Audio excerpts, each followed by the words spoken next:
play of the game from way down. True, silence.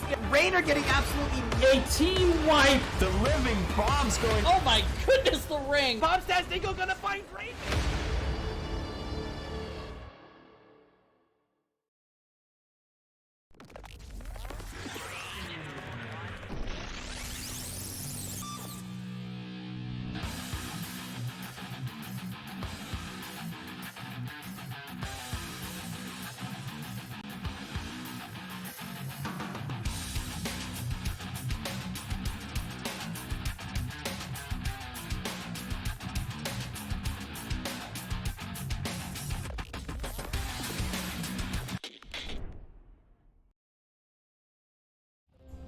Hello everybody and welcome back to the Nexus Gaming series. Today we're going to bring you a couple of replay casts. We're going to start off with virtual Murky Slayers and Phoenix Rising Diamond coming out of Division A.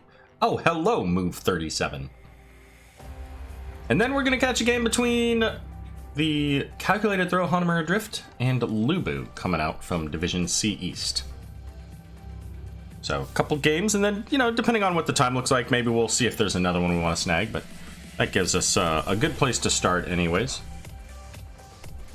Move, are you one of the players on the teams here that we're watching?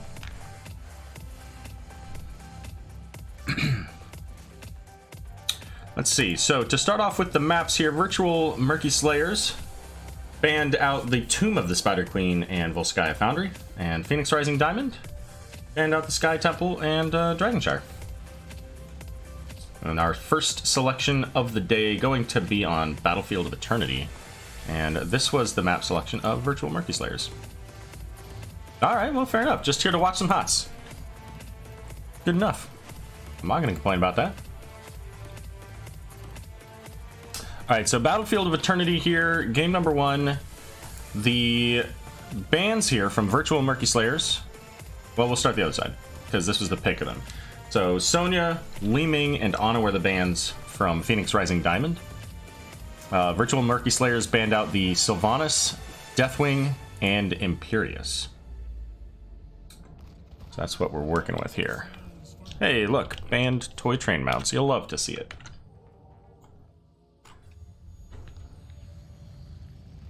Alrighty, on the left, it's going to be Virtual Murky Slayers.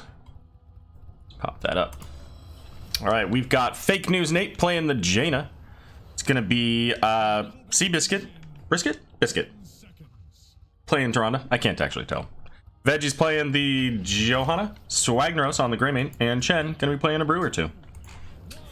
And over here on the right, Phoenix Rising Diamond, we're gonna have Sutalagon on Uther, Furious T playing the Hanzo, Hope on the Vala, Bernie Burn on the Oriole, and DB Smiley playing the Mal'Ganis. And these are two. Let's see. Virtual Murky Slayers is a very familiar name. Phoenix Rising Diamond is a new name this season, but certainly some familiar players as they joined the Phoenix Rising organization this season. So we've got here Searing Light for the Oriole, getting that extra damage onto the enemies, but also building up her hope a little bit more when she damages those enemies using that Breath of Heaven. No, Breath of Heaven's talent. Using that Ray of Heaven. There we go. The heal, anyways. We're going to have the Monster Hunter here for Vala, so going into that race and Scatter Arrow as well. Mal'Ganis is going to catch the Johanna, checking that bush here, putting her to sleep. And we don't have the Vampiric Aura, so we're not seeing here Vala getting that additional healing, that self-healing from Mal'Ganis. Instead, it's going to be time to feed. And up here for at least a little while, Chen versus Uther. I think Uther's gonna lose that for a good while. Greymane diving in, looking for that Hanzo as the Condemn pulling in the tank and healer here on the side of PRD. But Greymane having to pull back, has almost no health, but never mind. Vala's going to make sure that that is the first blood of the game. Jaina now almost could have been caught. I think Mal'Ganis slightly went the wrong direction on that Fell Claws. And if that stun had gone out, then I think Jaina's another kill in that. but that's okay. Jaina gets away. They get the 1 kill. And Diamond is going to pick up their bottom siege camp here now. What else do we have here? So Toronto going into Odin's Chosen. Oh, speaking of Jaina, the stun missing the Mal'Ganis, so he's not going to... Somehow that sleep did not get the Jaina. I'm not fully understanding how that worked.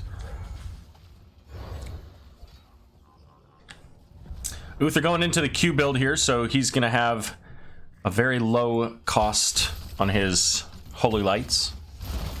Also going to be able to use them to shock enemies using that Holy Shock.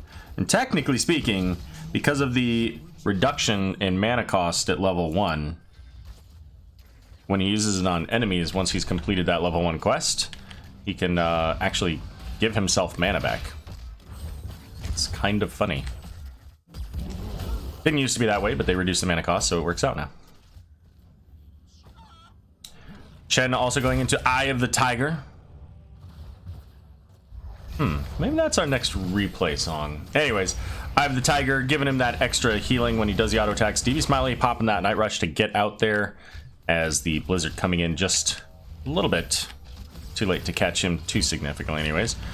Vision going to come out from Hanzo's. DB Smiley falling a little low here, is going to go in, trying to get that time to feed value. But the knockback from the Immortal going to lock down Mal'Ganis, and that's going to be the first kill here for Virtual Murky Slayers. Might not be the last. A lot of damage coming out. We got the brew damage coming in here, lighting them all on fire. We're going to get the Hanzo kill, make it Oriel as well. So a triple kill coming out from Virtual Murky Slayers as they're going to get on to the Immortal. All right, Greymane. Greymane had one of those moments in the basketball game when you're like, I got the ball, I'm gonna go throw it into my own hoop. Maybe, I don't know. Probably was just there to make sure nobody was on the Immortal. But I like to think that it was a scoring points in your own hoop moment. All right, so it looks like we're gonna have a little bit of a defense here as Greymane is gonna get onto the Immortal. On that side, Jaina's going to clear up the lane a little bit, gather some XP, come back into the... Oh, I'm sorry, she's actually just going to tap. She needed the mana. But Mal'Ganis is in the back line here, going to put him to sleep. Chen trying to stay onto the Oriel here. Veggie's trying to slow down the damage on the Immortal as well as Sotalgun versus the Greymane. So quite a mixed... Let's zoom all the way out here. Okay, well, we're just going to have to see these two, because Uther eventually catching the Greymane, but the loss of 3 heroes on the side of Phoenix Rising Diamond, not quite as much value. They don't have the Greymane for the race now, so it's just going to be Johanna sitting over there. A brew or two here working now to keep Mal'Ganis from coming in. Does get put to sleep as he jumps over the side. I'm a little surprised. I would have thought that you'd have the Jaina over there. Well, here comes Johanna, so the full squad coming back. There's a 4-man here pushing into Chen. The Lunar Flare is going to come down. Condemn's going to help them secure the kill onto Mal'Ganis. But ultimately, the Immortal race is going to go over to Virtual Murky Slayers here. As Greymane returning was able to finish off that Immortal before Phoenix Rising Diamond could get into it. Hey, more weekend cast, Regen Jesus coming in. How you doing, buddy? I wonder, do you guys have any replays? I don't know if I saw any that you guys hadn't been cast yet. I'll have to take a look. Immortal doesn't have a whole lot of shielding, so it's going to go down pretty quickly here, especially with a Monster Hunter build Vala and a Hanzo with the scatter arrows. So it only gets the towers, doesn't even make it all the way through the wall here. Chen versus Uther, however, we'll see how this turns out now. He's all the way fully stacked, has that Holy Shock, so can heal himself a little bit easier by damaging his opponent on a shorter cooldown. POV streams don't count. I'll have to take a look, see if there's one, see what time it is, see if I can run that. Back in the bot lane though, Uther making use of that Holy Shock, and as we saw there when he hits that Q, he heals himself as well. So, and it's a reasonable amount. I mean, that's a few hundred each time here, and also doing damage. He's gonna see the stun on Chen. He still has his stagger though, so taking a few shots from the towers. Is Jaina gonna pick up the bot siege camp? Meanwhile, up in the top lane, it's a 3v4. But there's no minions. There's no pressure. Nothing coming out. Not yet. Johanna checking that bush once again. Just walking right in. Doesn't care. Gives 0 Fs. Veggie's going to go ahead and pull in 2, but taking half of their health in damage here. Doesn't have that Iron Skin at least for another couple seconds. But level 10s are up. We got the Starfall, the Blessed Shield, the Storm, Earth, and Fire. Go for the Throat, and Jaina will let you know what she's going to take here soon. Do we expect to see a Ring of Frost? Man, I don't know. Yeah, okay. Chen diving in onto the Uther. Doesn't have any minions, so has to be a little bit careful of that tower, but we're going to see a fight over the camp here. Camp's going to get taken, but Mal'Ganis also going to be taken. So overall, I think that's a winning trade for Virtual Murky Slayers here. But it might work out against them if Oriole can get that. Oh, just a bit too late. It's not going to matter, though. Searing Light coming into play, helping to ensure that Chen goes down. So a 1-for-1 trade, but halftime already picked up here by Virtual Murky Slayers. There is a camp up here in the top lane pushing, so that is going to have to be addressed. Jane is going to come up here. Fake News Nate says, I got this! Chugga chugga! But now, Phoenix Rising Diamond says, we need to defend this. We don't want to lose another Immortal. And they do have some pretty powerful tools here. So got the defensive Carrion Swarm there, the Resurrect, we got the Rain of Vengeance, the Dragon Arrow, and the Divine Storm. So looking for those big stuns here. We're going to see the connection onto Jaina. She gets a big root, though, onto 3. Here come the Panda Pals as Hanzo's going to get taken out. Oriole might be next, is going to be the next one here to fall. She's going to not resurrect. Uther here trying to get away from these pandas. Is going to be able to make it out. Has that Holy Shock to keep himself alive. But ultimately just the 2-for-1 here. Oh, make it 3-for-1 as Uther going in again. And that should all but secure this second Immortal of the game going over for Virtual Murky Slayers. This should be going in the top lane, probably. Yeah, the well's still up, the wall is still up, so that should go top. Chen down here has to use his stagger, jumps over the Mal'Ganis. Very mobile hero there. Not something you expect of pandas, right? I mean, how many pandas do you know are jumping around and have the agility of these of the Shimada brothers, you know? But Chen's all about that. Big shield on this Immortal. So with that, the tower is going to, the wall's going to go down rather here. DB Smiley trying to put the backline to sleep. Johanna's trying to harass the other backline, the other side. So both of the tanks working far forward here. As Mal'Ganis is getting a little bit low, has to get some healing from the Oriole and pull back now as Burning Burn all out of hope.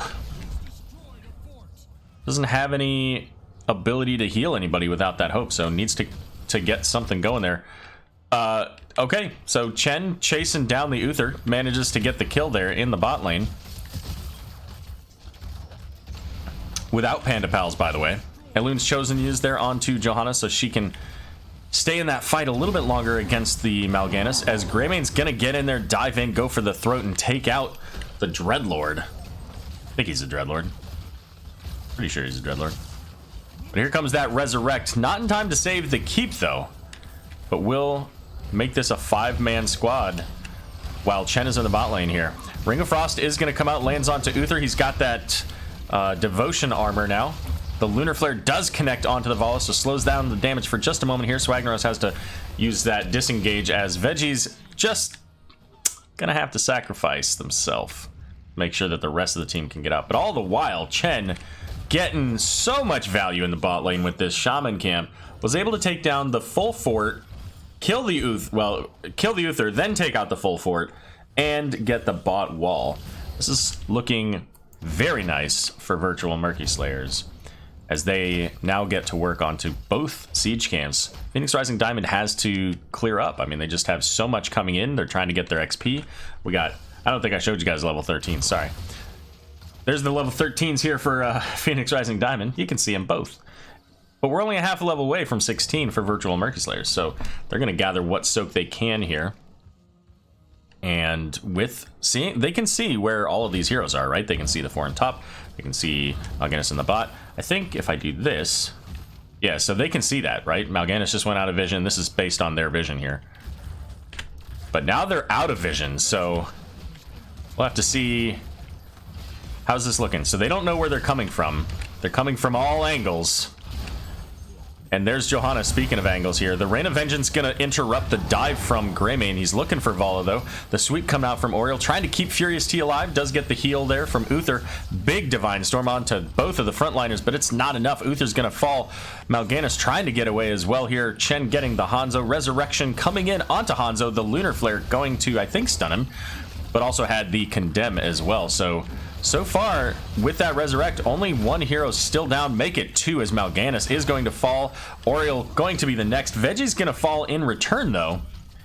And does Chen make it out alive? Chen, it does look like Chen will make it out. And so they're going to go ahead and back away. They've got Immortals coming, and they still have all of their race. They've got Tyrande, they've got Greymane. It's on the close side to them, so they can get right onto it. There's, 10 seconds before Mal'Ganis, 13 until Oriel. So quick burn out of these 3. Maybe not. Maybe Uther's gonna try to 1v3. Is that what's happening here? Oh, but Jane is gonna get caught by the Immortal, so that works too. And now we got a 4v3. Uther was not punished at all for that. Chen's coming in with the Panda Pals, gonna dive right on in.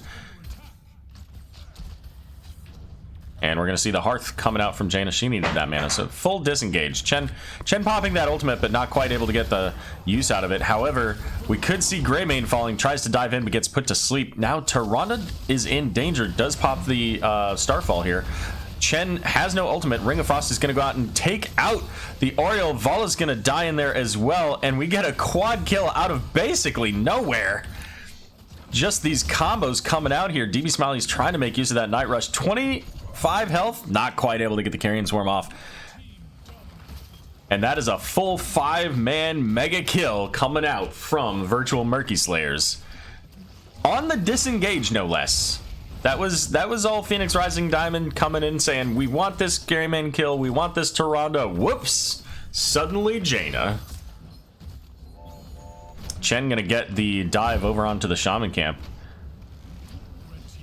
And it's gonna be pressuring in the opposite lane, no less. So the Phoenix Rising Diamond does have their full squad. However, they have no shielding, and there are still minions and a catapult coming. 85%. And a full shield Immortal. I think this is checkmate, folks. I don't know that this is a defense that can be had, especially with the Immortal getting closer. Like, I think they almost had to burn it as far out as they possibly could, because now this is the other problem, right? The team just comes in behind, goes to the core. Hope is going to fall a little bit low there on Vala. Mal'Ganis popping the Carrion Swarm into the backline, trying to heal up. Ring of Frost is going to come out and connect onto 3, but we're not going to see any more deaths, as the game going to get finished there by Virtual Murky Slayers on game number 1, Battlefield of Eternity.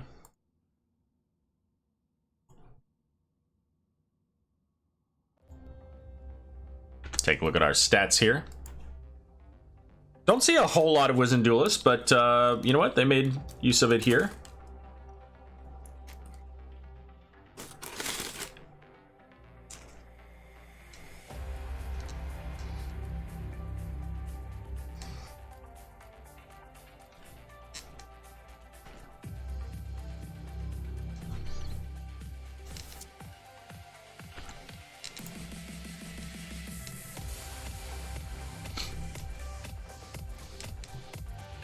Alright, it looks like for the next game, Brax's Holdout.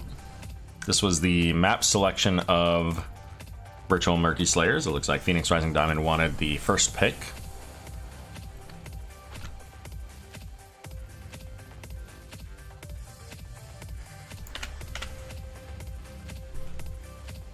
Makes sense. I feel like first pick, I feel like with the change of, or I guess the addition of Deathwing into the game, I feel like we had generally preferred map pick, but having, oh well, I can fix this. But having Deathwing added to the game kind of adjusted the focus on hero bans, right? Like setting it up so that there are a few heroes like Oriole, like honestly Deathwing, where if your first pick, it's less of a priority to have to focus on banning those heroes. You want to make sure that your opponents ban those out. So it really does have an impact on your draft overall.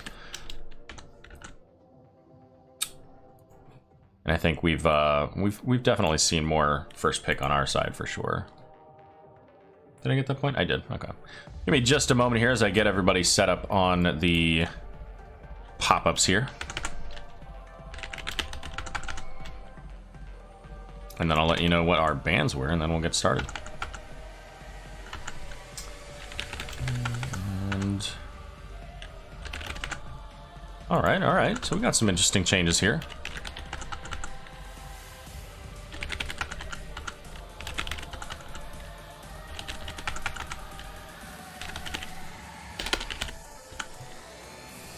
All right, here we go. So let's see, what were the bans from our first pick? We had the bans onto Chen. This is Phoenix Rising Diamond, by the way. Chen, Sonya, and Tyrande. Virtual Murky Slayers banning out the Deathwing, Sylvanas, and Uther. And that leaves us with game number 2. More toy trains.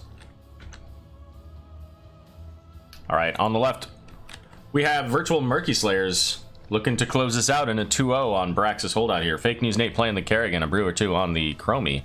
Veggies on Johanna. We've got Swagnos playing the Alexstrasza, and Phoenix going to be played by Seabrisket. 10 seconds. And off to the right, Phoenix Rising Diamond going to be DB Smiley on the Varian, Furious T on the Vala, Bernie Burn on the Oriole once again, Hope on the Jaina, and Sotalgan on Ragnaros. Now, I do want to question, for you guys that are watching, what's the stream quality like? So I made some adjustments here. I dropped it down a little bit on the overall output. I changed the FPS from 60 to 30. So is it still good? Like, can you still see everything? Or should I just put it back to the 1080? I changed it because this would allow more people to watch on lesser connections. Big condemn here from Veggies pulling in 3, and we've got both of the squishy targets very low, but they're gonna go ahead and make it out just fine. Just fine. Oriole's got them. Gonna see the Searing Light once again. Varian going into Lion's Maw, so he's gonna have that bigger slow, but we're gonna see the Kerrigan combo coming out, obliterating the Vala. Time Trap used here. Gonna keep Fake News Nate close to that wall for a moment, but not gonna get any kills out of that. Ragnaros going into the Meteor build. Living Meteor? Is that what it is? Yeah, it is. Oh, those Meteors in Ragnaros' fight were such an annoying pain in the neck. Jaina's gonna go down in the bot lane here. Another Kerrigan combo, I imagine, based on the fact that Kerrigan got the kill. And these camps already up. And we're gonna rotate in. Get this quickly. How's Phoenix doing? Phoenix is doing alright. Doing okay. Alexstrasza going into the Gift of Life build here, so expect to see at 7 that little flower start popping up every once in a while. Arsenal synergy, it looks like, here for the Phoenix as well, so tap, tap, tap, boom. Jaina going into Fingers of Frost. No globes yet for the Jaina. And with that kill, certainly didn't make it any easier for her. Control points have begun. 22% to 20%. Phoenix gonna get top, so that is gonna give them the bonus. The pull in once again onto onto Jaina this time. But Varian also very low here. But no deaths. They managed to pull that one off. Level 4s picked up for the side of Virtual Murky Slayers as Phoenix walking away off the point. Okay. And now Ragnaros is coming in with him. I don't know if that was an intentional bait or something, but ultimately they didn't get the point. They're actually gonna lose the point here. Do we see them get... Okay. Well, Jaina losing her life to the Johanna up in the bot lane. Phoenix also very low, but so is Ragnaros. Either one of these could potentially die at any... Oh, man. Could they make this any closer? Both of them just so close. We could have seen a laser coming out from Phoenix or a meatball from Ragnaros, and that could have been it. Varian's going to go ahead and get the taunt onto Alex Straza, but the detainment strike onto Johanna is going to prevent her from slowing that down. We got the Kerrigan combo just a little bit off from getting the Oriole here. And we see that crown going on to Jaina. Going to help that hope generation here. Phoenix making it back to the top lane there versus the Ragnaros, who tapped a little bit earlier. And right now, so Phoenix has no more shield, sitting at about half health, but Ragnaros is also sitting about half health here. So have to be careful for both of these heroes.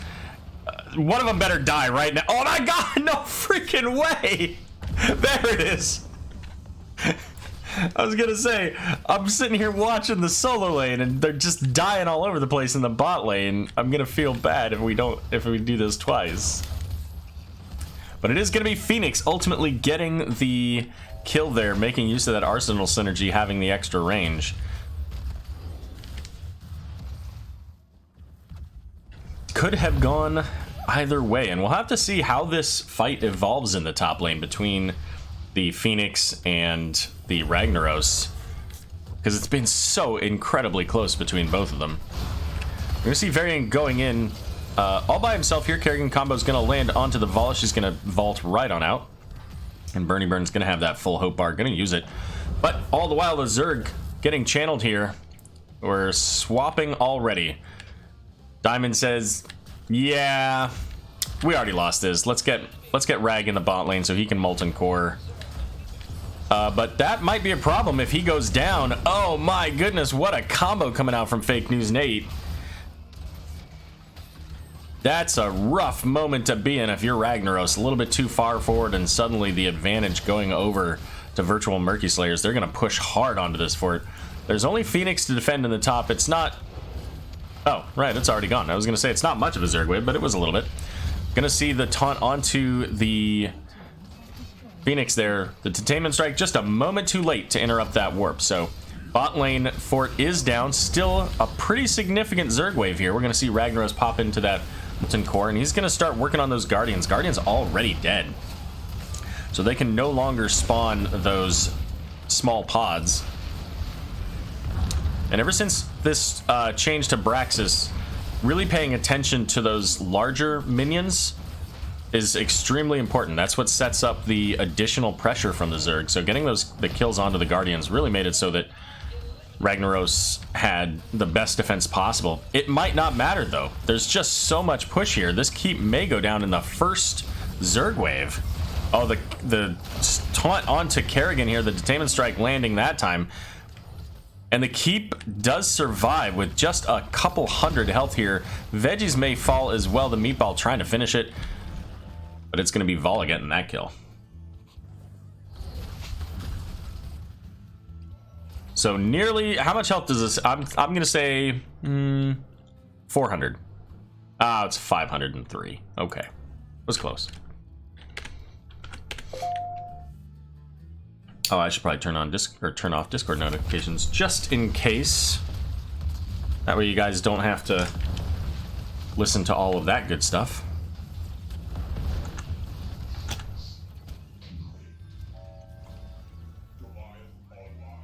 There we go. All right, both teams working on seed, or their bruiser camps are going to push those out. But Kerrigan's gonna get that keep, by the way. She went in hard for it, said, you know what, I'm gonna die. Oh, a little bit of B-step. All right.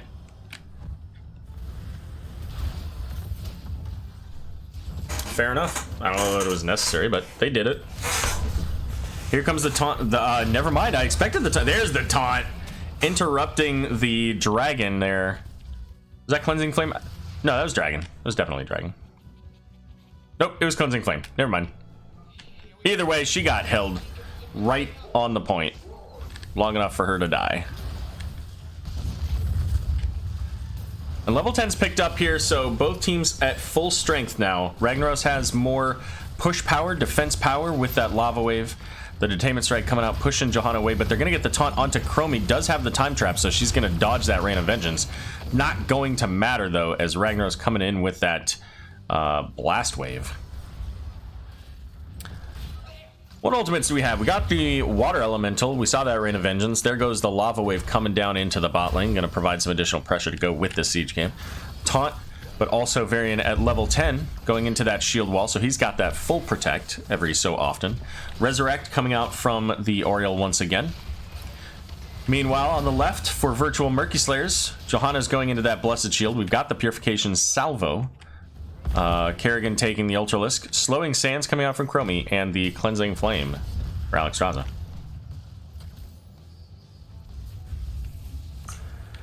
Alright, up in the top, Phoenix versus Rag. We'll try to come back and check in on that. But right now, Johanna going in, gets the Detainment Strike into the wall. Dragon is popped. We're going to see Diamond pull back here as they do get the channel started for virtual Murky Slayers, but Sotalgan's going to get onto the point and turn that off. So 18% picked up so far. Now 18% is the absolute minimum that you can get from a Zerg wave, but we just passed that. As Phoenix did connect back onto the point here. Why pop Dragon so soon in the fight? Good question. I don't know. Maybe just so that they could officially pick up that point and get all the way up to 36%. That's my best idea here. Hope getting very low from the Kerrigan combo there. Can't really even go through there because there's a Chromie slowing Sands. Does she make it out? She only has 20 health. Alexstrasza coming in with the Cleansing Flame, trying to finish the job. Is gonna get it, but Johanna's gonna pay for it. Oriole going down as well. Gonna see the Resurrect. She's coming back here. Can she get the whip? Didn't need to. Had the Varian there. So a 2-for-1, technically a 2-for-2 trade, but the Resurrect makes it 2-for-1. Kerrigan combo, good night Varian. And that equalizes everything. Percentage now going over to Phoenix Rising Diamond. And we see Ragnaros heading up into the top. I don't know if is he going for the camp? Yeah, he's going for the camp. Okay. Going to be joined by some teammates. Kerrigan's zooming through on the safe side now. We see the assist calls here. We've got a whole bunch of red shirts coming in. And Johanna popped the Iron Skin, stayed on for just a moment. Gonna help them to get another couple of percent there with that Iron Skin.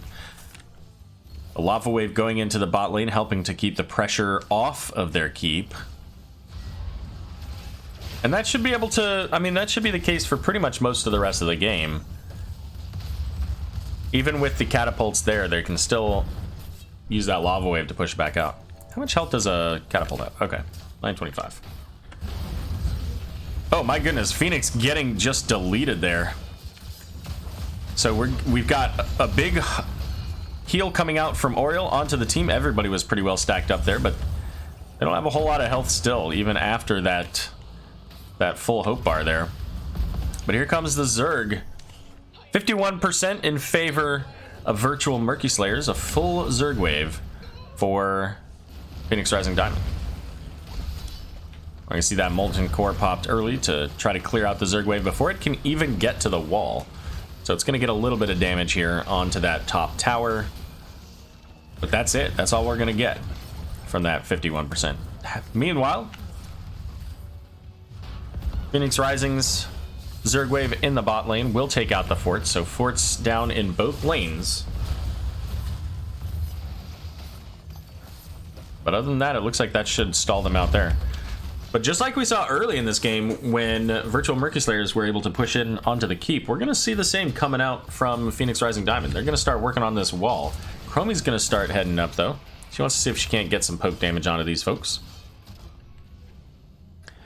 As we see the retreat calls. Chromie's going to get some damage in onto Varian, but ultimately just going to slow him down as the rest of virtual Murky Slayers are going to come up, rotate in, get onto their bruiser camp.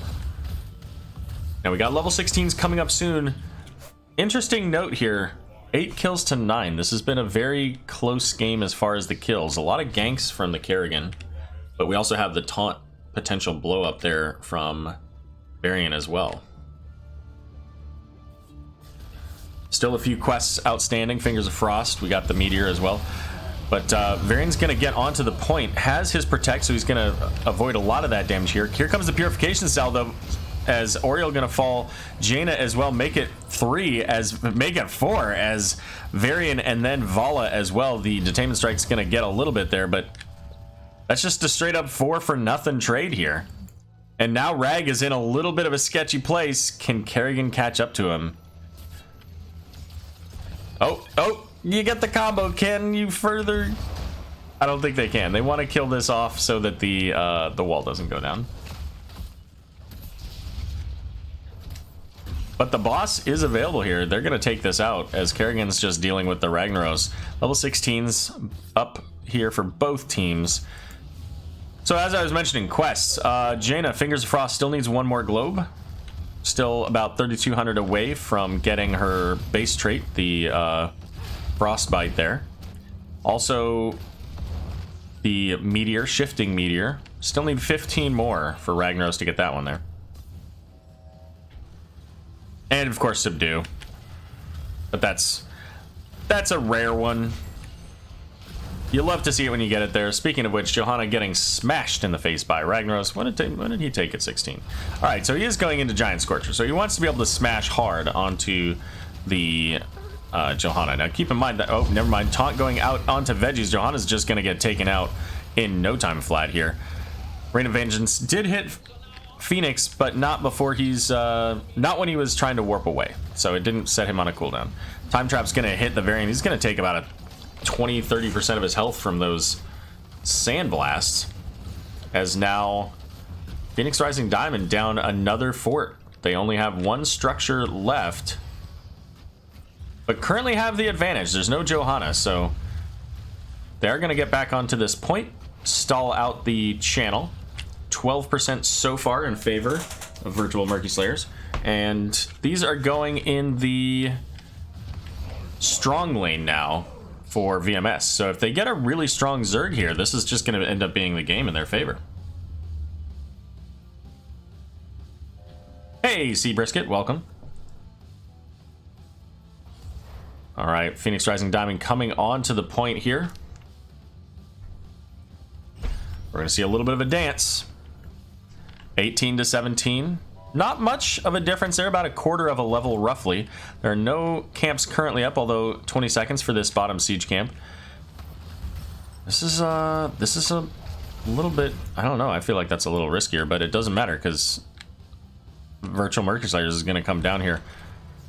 So never mind, not that risky. They were able to pick up the full wall and not enough time for VMS to get down there. I think that VMS could have just gone for an equivalent, gone straight into the top keep, because that ultimately would have been a net positive, I think, for them. Johanna's gonna check that bush. This isn't game number 1 BOE where Johanna just walks into bushes. Did we get?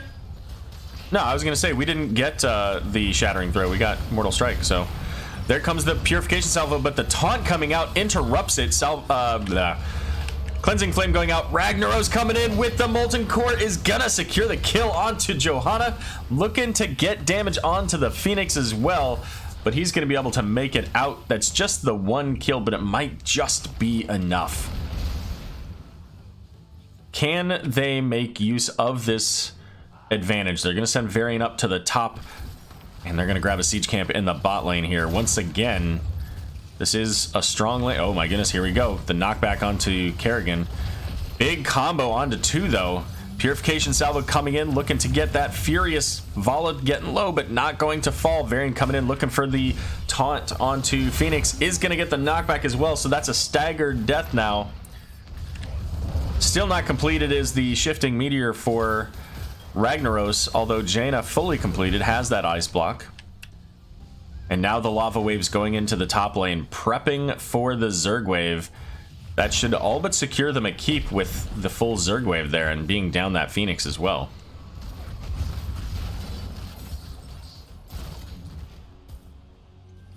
Yeah, I 100% agree. Like the Varian versus Johanna, and so many Johannas just don't even recognize it. They're just like, I'm okay, and then just dead.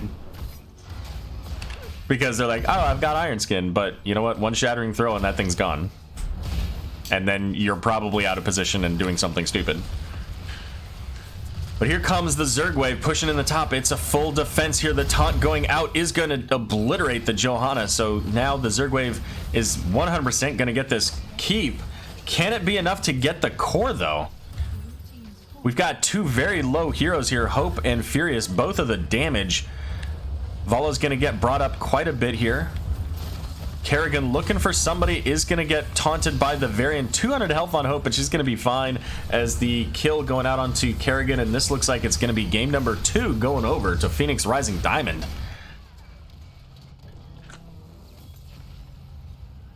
Yeah, 100% true. You don't want to be in that Zerg wave getting taunted and the Zerg's like, ah, lunch.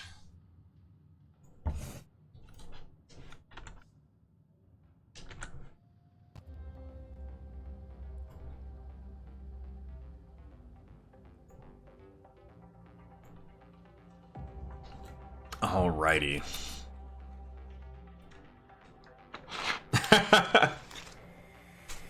I did think that was a little awkward, yeah. The Mortal Strike. When you have 3 heroes with shields? Actually, did Alex Raza, let's look at her talents. Did she take a shield? Because I think she, no, she didn't. She went this. Because I think she gets a shield at level 16 if she goes into that W build.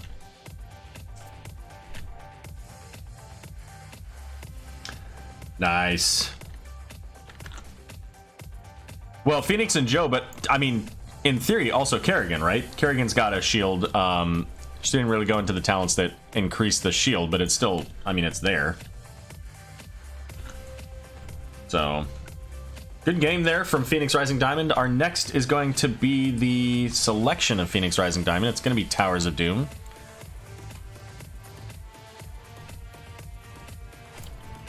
Let's get this all set up here real quick. I mean, I don't know that if I was playing into Kerrigan and that was the only shield, I don't think I would take Shattering Throw, but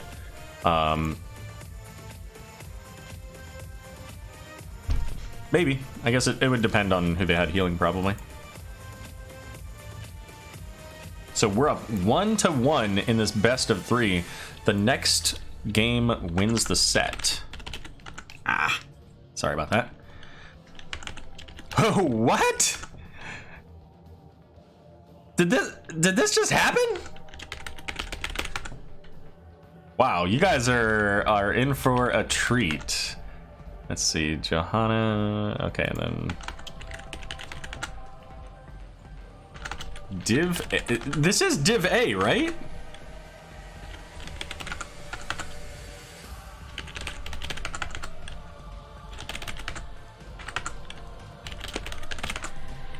Huh.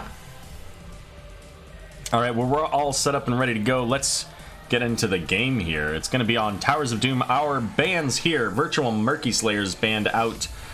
This is the first pick, by the way. Sylvanas, Varian, and ETC. So, you know what? You mentioned you haven't played a lot of Varian, but they clearly disliked it enough to get rid of it.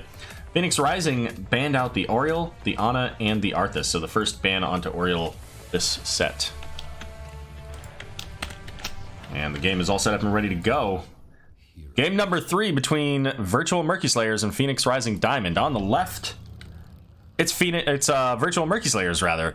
It's going to be Fake News Nate playing the Deathwing, a brew or two on the Asmodan. Seabrisket on Rhaegar Veggies, playing the Johanna and Swagneros on Orphea. Off to the right, we got Phoenix Rising Diamond playing Sotalgan on the Malthael. We've got the Diablo played by DB Smiley. Hope going to be playing the Greymane. Bernie Burn on Anduin, I'm assuming, and Furious T on the Vala. Right? Like, what's going on? I'm so confused by this. All right, so it's going to be Draconic Might for the Deathwing. So he's going to get auto attack healing 30%, but also the protect anytime he loses a armor plate here. What else do we got here? Pale Horse, of course, from Malthael. It's almost kind of a joke, really. Let's see, Renew for Anduin. Also, nobody actually mentioned here earlier, I tried adjusting the settings on the stream today. So what's the quality like? Like, is it good? Is it okay? Is it like, I wish it was better? Like, how does it look? Because I changed it to 30 FPS. I changed the stream from 1080 to 720 so that ultimately people could, you know, have not necessarily as good connections here. Rhaegar's going to get charged into the wall. I think he's okay. He is. Looks great. Okay, well then I'll probably just stick with this then if it's not really any different. Cool. Hopefully fewer people will have issues with the transcoding since I don't have, you know, 75 people watching on a regular basis. Appreciate the feedback though. Really helps to make sure, you know, I didn't want to do this in a live cast, for example. Replay cast, you know, do it once, whatever, you can do it again later if you need to. But, all right, both teams picking up the siege camps here. We do have the soul shield out of the Diablo. Makes a lot of sense going into an Orphea Azmodan. But here, speaking of Orphea and Azmodan, here they come. Azmodan getting that that bomb here onto the team, the Globe of Annihilation. Swagneros getting out with under 10 health. Can DB Smiley get out with just a couple hundred? That soul shield probably all the difference in the world to keep the Diablo alive. Sitting at 22 stacks on the soul gem for Diablo here. 64 so far for Azmodan, so doing a pretty good job getting those stacks up here. And it is, which one's this? Gluttony? So hitting heroes gives the additional bonus there, so makes a lot of sense. You can hit heroes relatively easily on Towers of Doom over these control point fights. Shaping up to be an interesting match, this one? Yeah, for sure. I mean, over time, this is... Azmodan's going to be able to do a lot of damage, especially once you get to 16.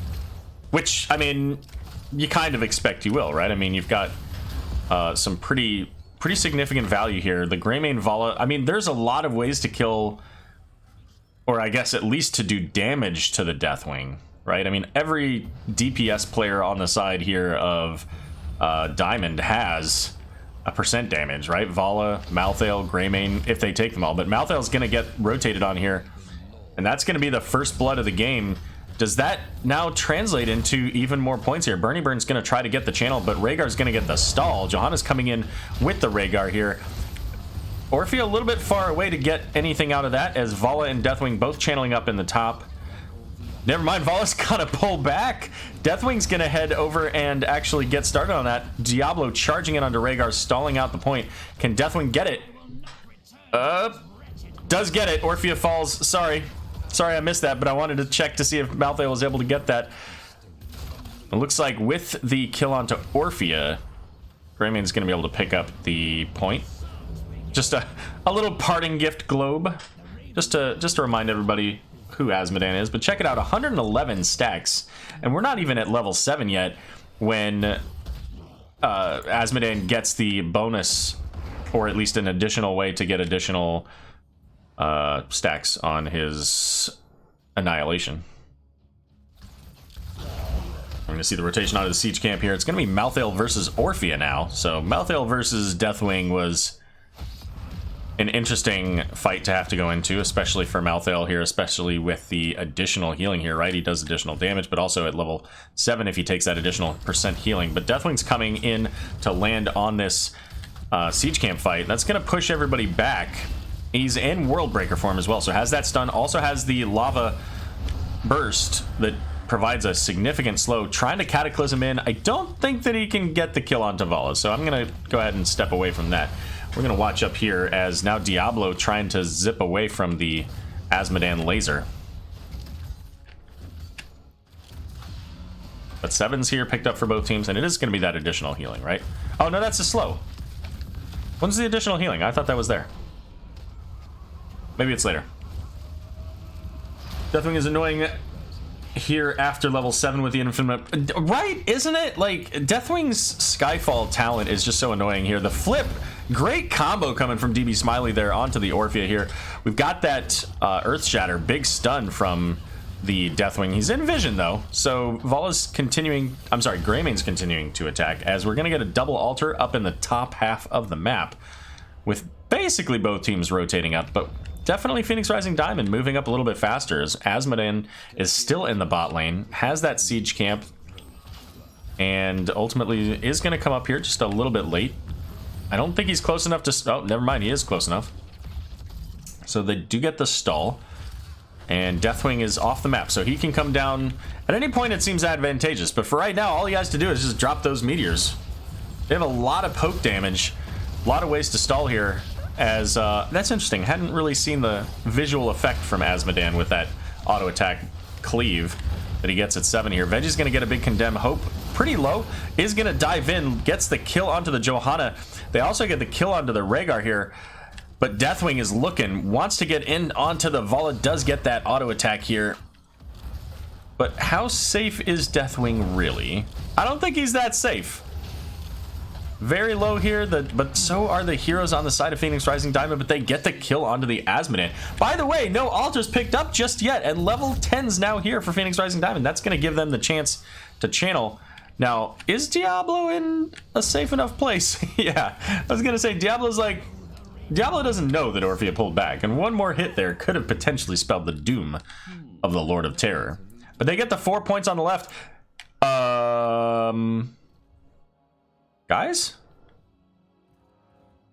Hello? Did everybody just forget that this altar's up?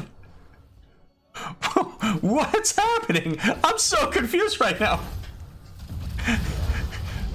I'm so confused. I don't get what's going on. Like, what is this? What?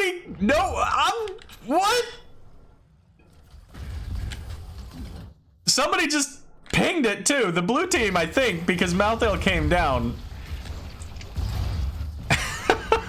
Okay. Oh man, Deathwing is gonna land and pick up the altar. Feels bad. Like, that thing was up for an eternity. Oh my goodness. You just have 3 triggers, right? Just 3 triggers of a 3/4 of a second. But yeah, you're right. I mean, that is a pretty significant amount of time overall. It's very helpful for certain heroes. Diablo's gonna get that charge in. The Apocalypse gonna secure the kill onto the Rhaegar, and here comes the Cataclysm, looking for Burn in the back, maybe? But there's the Leap of Faith. They're gonna get the Vala and the Greymane instead.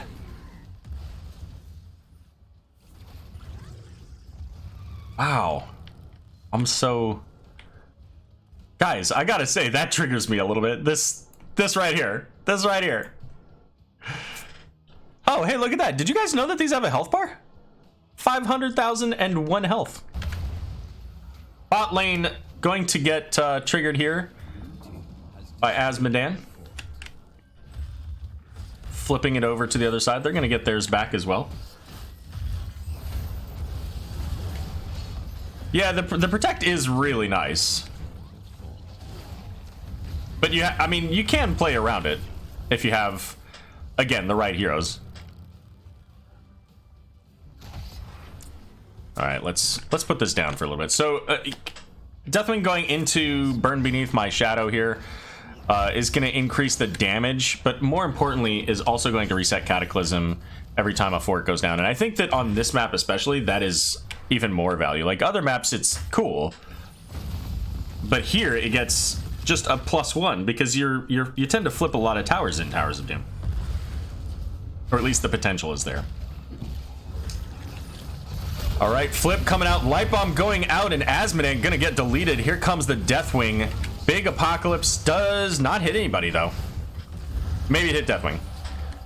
And here comes the Cataclysm looking for the Vala, gets the Earthshatter stun. However, Malthael off to the side also looking very low as the flip coming out does get Johanna smashed into the wall. Worldbreaker Lava Burst there, gonna slow down the oh no! Oh no! The Leap of Faith into the Lava Burst. Oh, and Malthael couldn't get out.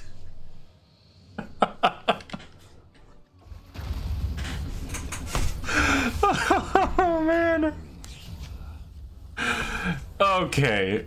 So these teams, like, both teams have played really well up until this game, but I feel like maybe this was like a late at night game and Phoenix Rising Diamond is missing some of those like synapse firing moments, because they've had a couple of those things where it's just like just minor, like, well, I mean, significant misplays ultimately, right? Losing the points and leap of faith into the fire, basically. Double fire, no less. The lava burst and the fire breath. But they're like, they're just like those moments where you're just like, oh, I'm gonna save Malthael because there are 3 people chasing him. Whoops, right? Like, not a big, you know, not normally a big deal, but ends up being a big deal. So just, but a couple of things. We'll see how the rest of this game goes. It is Towers of Doom and Phoenix Rising Diamond's not that far behind. There's the Blessed Shield gonna land. Hope gonna have that living, or I'm sorry, not living bomb. Light bomb is not going to quite land as Greymane will fall. Here comes the Cataclysm zoning out the, well, never mind. They don't care about zoning out the Diablo. They want to go after that Anduin. The Fire Breath not quite able to get there. Never mind. Asmodan's got it. Diablo charging onto the Asmodan to try to stay alive.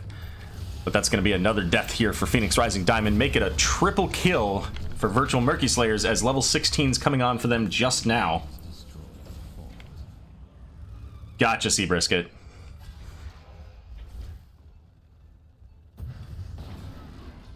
You know, and I say that like, I say that because I've played these games late at night and you do something and you're like, I would never do that. And that's what I feel like happened there. So here comes the Cataclysm because they took that tower down. Look at all the fire damage coming in. So Talgan having to get out here. Furious T, the Vala getting taken down just in the back. So many heroes able to turn around and burn down the Vala. She doesn't have a lot of health, so that's a real easy burn. 310 stacks of Annihilation. We see Malthael rotating down with the Pale Horse. Gonna try to get down here before anybody can stall. Can it happen? Johanna's coming. Can she get the stall? I think she can. She did. And now Malthael is in massive danger. Has not got a lot of health, even with the Johanna by herself. Phoenix Rising Diamond gonna get back onto their tower, try to flip this the other direction. The Cursed Bullet going out onto the Deathwing. And now just the one in the middle here left. Score 32-13 now.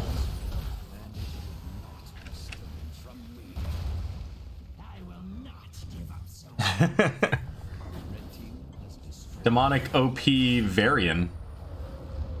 Oh, Invasion. Gotcha. Demonic Invasion. I was like, wait, is there some cool thing about Asmodan where he gets like taunts or like shield breaking capabilities or something? All right, well, Light Bomb going out this time is going to land onto the Rhaegar. They're going to get the Ancestral to land, though. Here comes the Crushing Jaws. Hits 2. The Leap of Faith pulling Greymane right on out. Malthael says, I got this! I don't know that Malthael has this, though. But they might. Veggie's getting very low. Blast Rights going in onto Johanna. But Malthael is going to pay for it. So, did have it, but also did not have it. And now Deathwing with the huge body block is going to get the double kill onto Diablo and Greymane. And with this siege camp coming into the bot lane, this is a triple altar coming up here soon. 15 points available for VMS. And oh no. 2 heroes from Phoenix Rising Diamond are not going to be up and available for this. And with this going through, can they get all, did they get all 3? No, just 2. So it's still 11. So VMS still needs to get 3, unless of course somehow Deathwing is able to take this down before they get him. Then they would just need 2. Fake News Nate pulling back, says, you know what? I don't need to do all this. There are 3 altars. I can just get one of the altars. Malthael's going to rotate in, see if he can't catch up here. Stall out the point.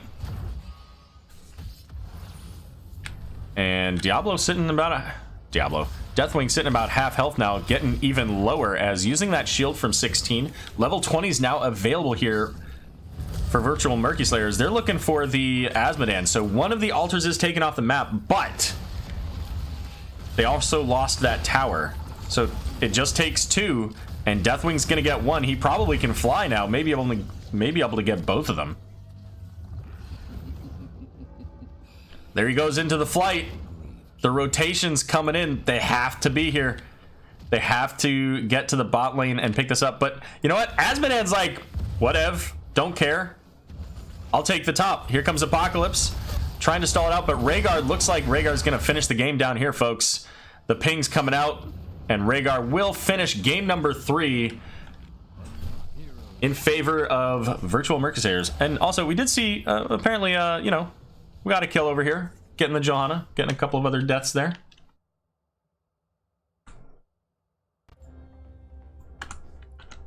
So GG there from Virtual Murky Slayers. Sticking it out, pushing hard. Phoenix Rising Diamond had some really quality games 1 and 2. It just looked like they ran out of gas in game 3. I think that's all that was.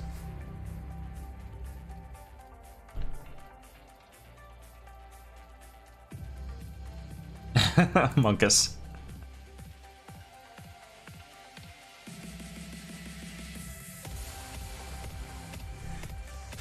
Alrighty, so that is going to wrap us up for this match. We got another one coming up. Next game is going to be a Division C East matchup. It's going to be between the Calculated Throw Hanamura Drift and Lubu. So we'll get started on that in just a few minutes. I'm going to set up probably about a 7-minute break timer there. I'm going to grab a quick snack in between while I get everything set up. Thanks everybody for joining. I know some of you guys were here specifically for the Div A matchup, so glad that you were able to catch that and enjoy this this chaotic mess that turned into a 3-game series. Look forward to seeing what we got out of these Div C teams, and you know what, we may have something afterwards. We may pick something else up. So you know, hang out, enjoy your Sunday afternoon, spend it with me, why not, right? But we'll be back in a few minutes.